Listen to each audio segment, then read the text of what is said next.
Boa tarde, gente. Meu nome é Maria Eduarda Nascimento Freitas e hoje eu vou apresentar para vocês um pouco sobre o meu estágio no herbário do Museu de Ciências Naturais da PUC Minas. A minha supervisora no estágio foi a professora Maria de Fátima Vieira Starling, a Fatinha, e o meu orientador da disciplina foi o professor Eugênio Batista Leite. Então, gente, a biodiversidade presente no planeta Terra, ela é estimada de mais de 8 milhões de espécies, sendo que dessas a gente só conhece 14% da vida terrestre e 9% da vida marinha. E é importante eu falar para vocês que a identificação dessas espécies, de conhecer quem está ao redor nosso, é um fator que é crucial para a sobrevivência humana. Isso porque a gente consegue criar medicamento, a gente consegue cultivar melhor os alimentos, a gente consegue fazer um diagnóstico de doenças e também algo muito importante que seria fazer um melhor manejo e conservação da biodiversidade. Bom, e muitas das vezes a gente sabe que esse estudo e essa identificação, ela acontece em coleções científicas, né? Elas podem ser localizadas em museus, elas podem ser localizadas em instituições acadêmicas, como universidades, ou até mesmo em alguns recintos particulares. E além de ter esse papel de identificação das espécies, as coleções elas vão desempenhar um papel crucial para a gente entender um pouco dos padrões ecossistêmicos que acontecem. A gente consegue estudar o ganho e a perda da biodiversidade, a gente consegue analisar padrões evolutivos de uma população e a gente consegue até mesmo fazer algumas inferências sobre mudanças climáticas. Bom, sabendo disso, gente, eu quero falar para vocês a respeito dos herbários. Os herbários são a primeira coleção científica formal que a gente tem registro. O primeiro, por exemplo, é datado de 1532. E eles são uma espécie de coleção que vão abrigar espécies vegetais prensadas. E os papéis que ele pode desempenhar são inúmeros, né? Porém, infelizmente, nas últimas décadas surgiu um questionamento da relevância e do custo-benefício de se manter coleções científicas, mas principalmente herbários, porque são locais que precisam de um espaço muito grande de armazenamento, a gente precisa de profissionais treinados para poder fazer a manutenção do acervo. Porém, através do herbário, a gente consegue documentar interações entre fauna e flora. E, além disso, a gente consegue fazer estimativas de mudanças climáticas, a gente consegue também retirar DNA das essicatas e fazer identificação dos seres, né? Isso é muito importante no momento que a gente não tem acesso àquele vegetal mais, àquela espécie mais. E, além disso, ao longo dos anos, foi possível a gente fazer um grande avanço no campo farmacêutico e medicinal, porque existiam essas plantas documentadas em herbários. Além disso, esses locais eles propiciaram um progresso muito grande no uso agrícola. Então, sabendo disso, o estágio realizado no herbário do Museu de Ciências Naturais da PUC Minas, ele teve uma prática muito grande da manutenção do acervo em si, e além disso ele também promoveu a identificação de essicatas para a gente compreender melhor o padrão da biodiversidade da flora de Minas Gerais, principalmente. Então, o objetivo geral foi colaborar com o processo de manutenção e organização do acervo botânico. Então, como objetivos específicos, eu tive produzir essicata com material coletado ou doado para o herbário, identificar o material botânico de acordo com as chaves de identificação, aprender a utilizar o Species Link para divulgar os dados presentes na coleção científica e participar das atividades realizadas no herbário. Bem como eu já falei para vocês, o estágio foi realizado no herbário do Museu de Ciências Naturais da PUC Minas. O museu ele é um local que abriga uma das principais exposições de mamíferos fósseis da América do Sul. E, além disso, ele também possui diversas coleções científicas, sendo uma delas a coleção botânica, o herbário. E ele é composto por mais de 7.387 registros, contemplando as angiospermas, as pteridófitas, as briófitas e os líquens, sendo provenientes de todas as regiões do Brasil. Porém, a maior parte dos exemplares que possui lá são provenientes do estado de Minas Gerais. O laboratório ele vai contar com estufas, com microscópios, com uma biblioteca interna, espaço de armazenamento de plantas, lupas e tudo que é necessário para que né, tem uma manutenção diária do acervo. Os materiais e os métodos utilizados foram as prensas com os materiais botânicos. Através delas a gente podia levar eles para uma estufa que tinha uma temperatura média de 60 graus e a gente deixava de 12 horas ou até o material ficar completamente seco.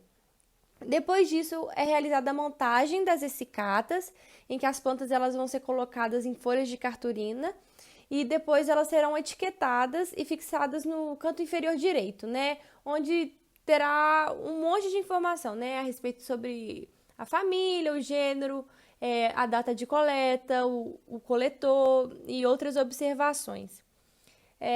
Por fim, a identificação das plantas são realizadas utilizando o APG4 e após isso essas informações eram passadas para o Species Link, que é uma plataforma que deixa esses dados públicos, com a finalidade de deixar para livre acesso a público mesmo, né, para fazer pesquisas, enfim. Os resultados que eu obtive nesse estágio foi que num período de 18 semanas foram produzidas 160 essicatas com plantas provenientes do estado de Minas Gerais e ao todo foram identificadas 26 essicatas de angiospermas que eram provenientes da Serra da Piedade, sendo que 10 eram da família Asterácea, 3 eram da família Solanácea, 3 da família Fabácea, 2 da Euforbiácea, 2 da Malvácea, 1 da Sapindácea, 1 Malpighiácea, 1 Poácea, 1 Rosácea, 1 Litrácea e, por fim, 1 Apocinácea. Bom, as essicatas produzidas elas são de suma importância para agregar material para estudos e pesquisas posteriores. Estudos já vão demonstrar que é possível fazer a retirada do material genético para a identificação do indivíduo se houver um manejo adequado dessas essicatas. E isso é muito importante, principalmente quando a gente não consegue ter uma amostra recente da planta, né? Ou porque a planta foi extirpada de determinado local, ou ela está mesmo extinta. E além disso, as essicatas elas vão permitir que a gente faça inferências sobre as transformações ocorridas ao longo dos anos. Estudos já demonstram que através de depósitos de essicatas em herbários, a gente consegue fazer uma dedução e uma análise de impactos de atividades econômicas e sociais num determinado ambiente. Além disso, os herbários eles vão servir como uma fonte de educação ambiental muito grande.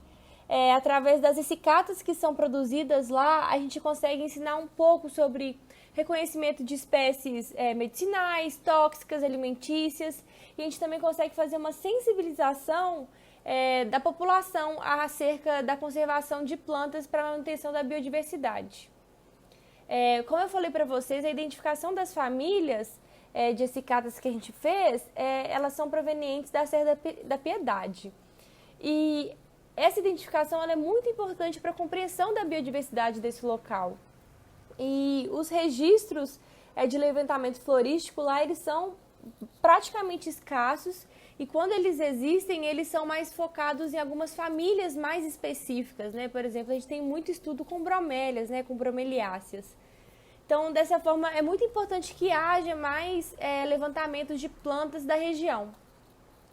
E as famílias identificadas foram muito importantes para esse pontapé inicial, porém é necessário que essa identificação ela ocorra de maneira um pouco mais profunda, né? Contemplando também os gêneros e as espécies desses indivíduos coletados. Então, gente, as atividades realizadas durante esse período foi a produção de essicatas, a identificação de angiospermas, a manutenção do acervo, a organização do evento Menina Faz Ciência, uma visita guiada ao herbário com calouros e um levantamento bibliográfico para a confecção desse relatório de estágio.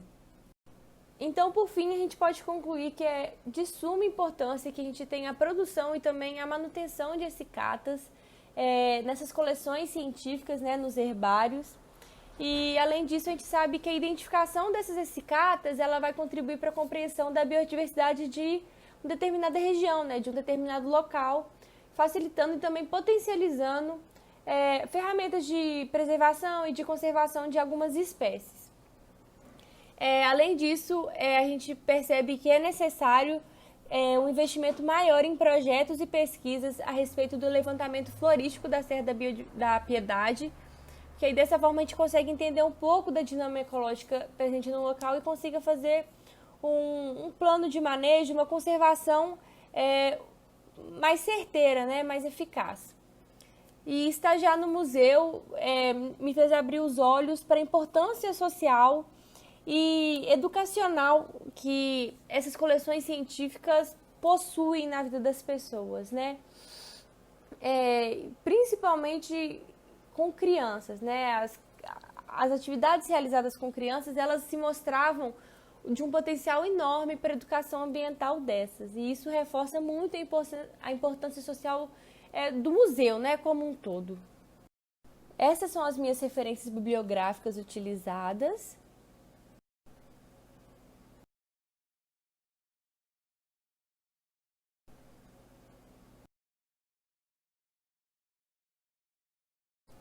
Muito obrigada, gente. Qualquer dúvida que vocês tiverem, vocês podem me perguntar.